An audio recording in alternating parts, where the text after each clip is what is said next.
Hi everyone, and welcome to the final reveal of my entry into the Belgian Miniature Alliance's 2024 group build, Conflicts after 1950 till present day. And if you remember, my entry was the 1/72nd scale R3 model of a Stryker M1296 Dragoon. In this video, we're going to be looking at OPR weathering and the use of oils to create these lovely effects. So if that's something of interest to you, then grab a chair and let's go do some modeling. Now, just a quick recap with this clip. If you remember, I added on some pigments on the last part of the last video. And then what I've done is actually get all of the pigment and the staining covered in matte varnish. And the whole model was covered in that before we then started on the oils. This is my palette of oil colours on a piece of cardboard to drain out the linseed oil. We have some application brushes, streaking brushes, and some blending brushes. Then we have the paper towels and we have a couple of pots of thinner to clean the brushes. Now we use Abteilungs for the lighter dust colours and some of the darker colours, and we're using Winsor Newton for the greens and the umbers and the sepias as well.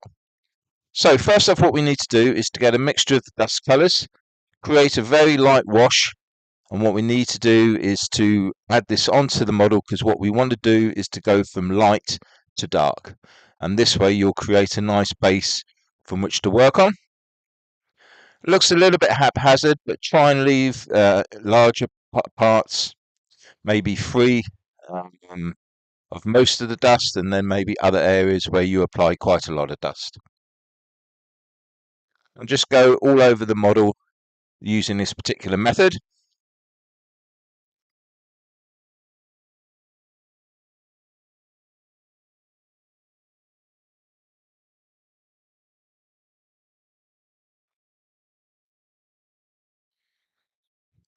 And once you're happy with that, use a dry blending brush, and using a stippling motion, we then need to blend out the colour.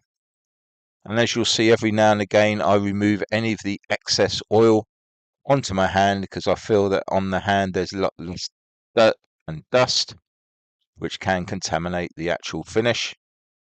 And then just using your imagination, as well as reference photos, then create that blended in dirt look on the base. Now, the reason I'm showing you the base is this process is quite difficult to do in front of the camera. And obviously, if there are any mistakes, it's not really going to be seen as much. And that therefore boils down to all of you guys who may well not have tried this particular process before.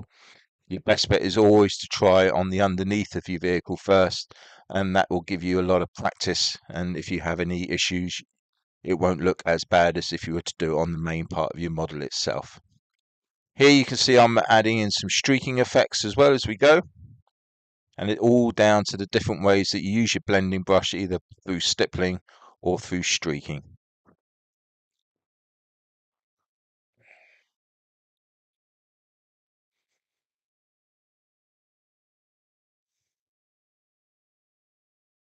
Once that's done, you just need to get the hairdryer. Remember not to put it on high heat, because you will start melting stuff. And then eventually, once that layer is dried, what we'll do is to put the streaking brush in a little bit of thinner, take off as much as you possibly can, and then very gently, using a streaking motion, you can start to create that look that you're after on the horizontal planes.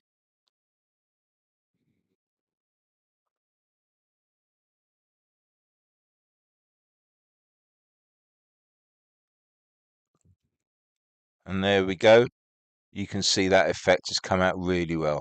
There will be some further close-ups later, you can see that in more detail. Now what we'd want to do is to add a little bit more dust effects, but now we're going to be a little bit more precise. We're going to be using a lot less thinner, but again, we're still going to be using the stippling motion on the oils, and to blend it all out so that you don't get any of the mark lines.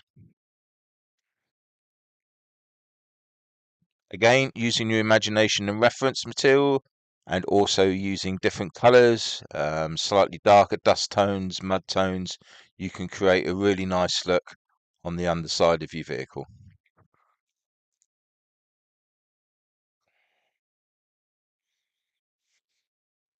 Apologies for the blurredness of this particular clip.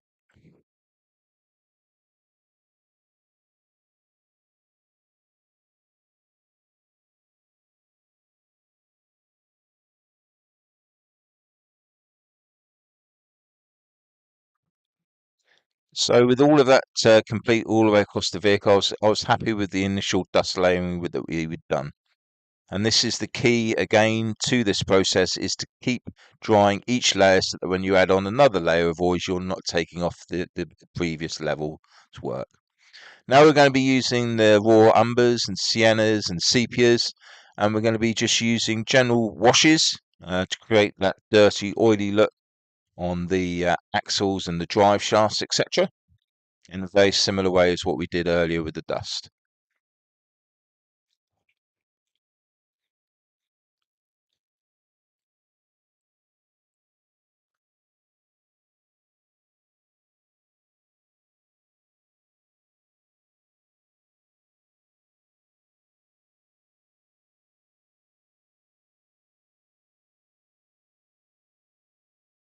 So again, once done, it's just a matter of getting the hair dryer and drying out that particular layer. In between all your layers, what you need to do is to add some splattering marks, and this is quite easily done with the brush and some thinner. The thinner the paint, the clearer the opacity, and if you don't use much thinner at all, then you are going to get some nice darker spots. And it's just really getting the combination that you're comfortable with, and you can add your light and your dark splattering marks as you go. So with that all done, it was a matter of then trying to do a pin wash using sepia. And if you do this finely, then there's not a great deal of blending out that needs to be done. And that's really just a final layer to make all of those extra details pop.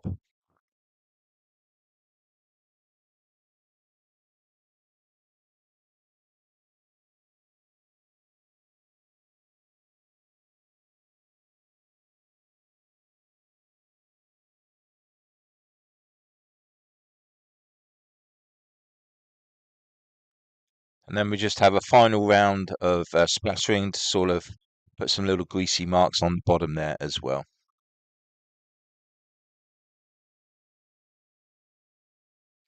So all in all, I was really pleased with how that turned out, and hopefully that gives you an insight into the basics of oil paint rendering as far as the initial layers go. Now, one final layer that I like to do is to go back and just add a little bit of the original color, which in this case is obviously the olive drab greens, and we just go along sort of a bit like a dry brush, go along all of the ridges and the raised areas, and just try and kiss the surface, and then get yourself a nice blending brush and just to blend that out and add return some of that color that's been taken off using the oil paints.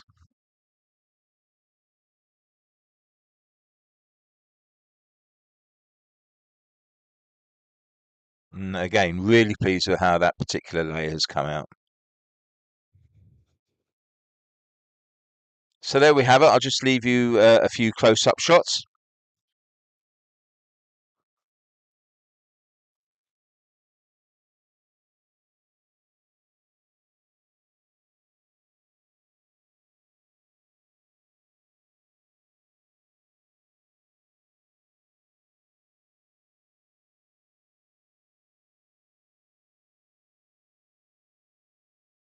So with the underneath done, I just did the same processes on the actual undercarriage.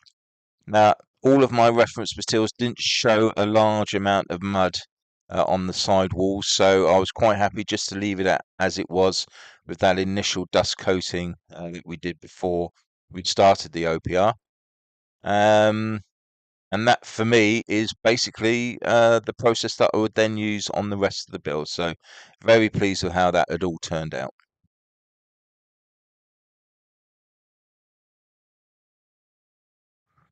Again, I'll leave you some close-up photos.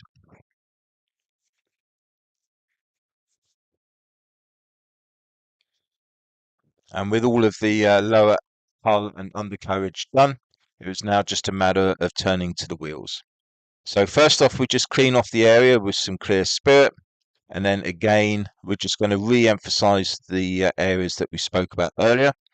First off, that's going to involve adding on the light area so that we can repeat the process of going from light to dark. Now, one of the key processes with doing wheels is you don't want them all looking the same. So break it up a little bit with the different layers of light and dark so that you do have some nice contrast between each wheel.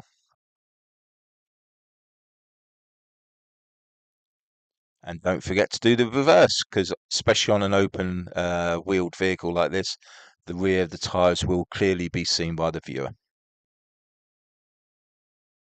So once that initial layer is done, we need to go and use radial motions to give that lovely streaking effect from the centre to the outside of the tyre.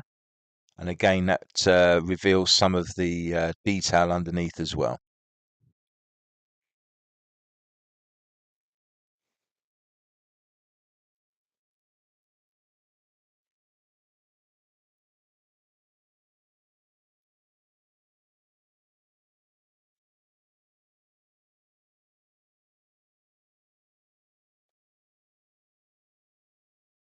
Also remember in between each layering process to use the hairdryer to dry each layer out.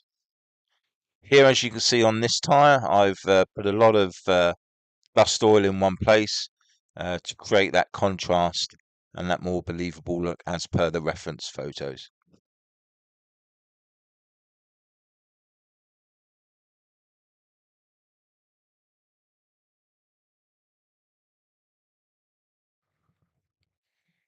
And here we're going to add some splattering marks. Now, a lot of this will be lost as we do further layers, so you can be quite liberal when doing it initially.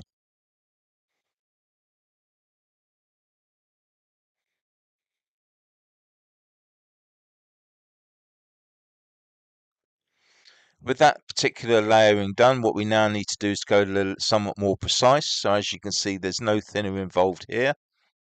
However, the application brush has been cleaned a few times during this process, so isn't perfectly dry, which is what we require here. And what we're going to be doing is applying it precisely in the areas that we want, because we want a darker, sort of more concretey color near the center of the hubs.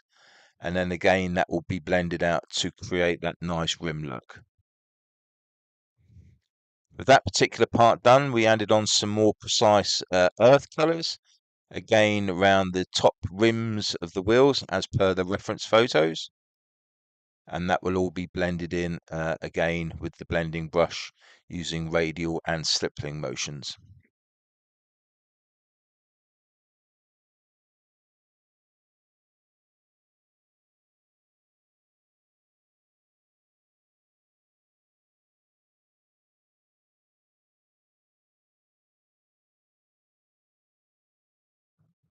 Next, we're just going to do a little bit of a pin wash on the inner hub. Again, mix it up with the dark siennas, the warm sepias, whatever you feel best represents it for yourself, and the grease marks that you want to create. And also, if you want to, you can do some dark stippling effects as well.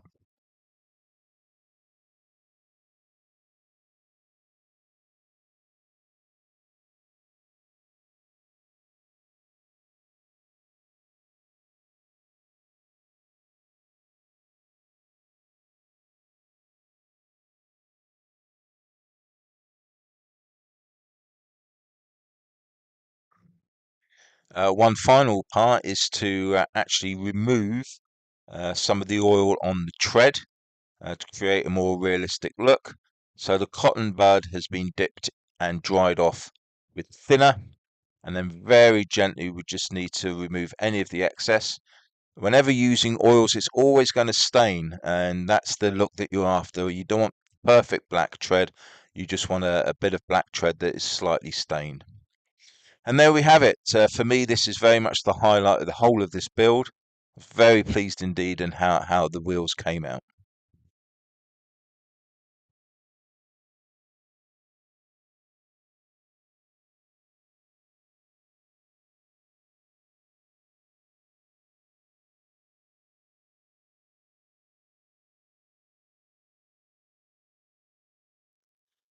So that process of OPR weathering, oil paint rendering, was then applied to the rest of the model and to the turret. And this is the final effect that I was very happy with. And as we can go around, you can see all the different effects and colouring. One thing you will notice is that the lamps and the visors, that is the last thing that I did. And that was very simply done just using black glaze and silver paint for the lamps.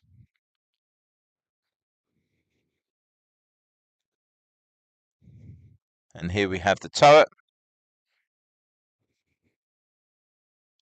Again, very pleased with how that all came out. So there we have it, guys. A very enjoyable build. I'm not a great one for modern armor, but I really did enjoy this project. I hope you enjoy the final look. And a massive thank you to all of my subscribers, old and new. Big thank you to Ozzy and Andy for setting up this group build. It's been a great lot of fun, and I'm glad you enjoyed it. So, thanks, guys, for popping in and checking out the channel, and happy modeling.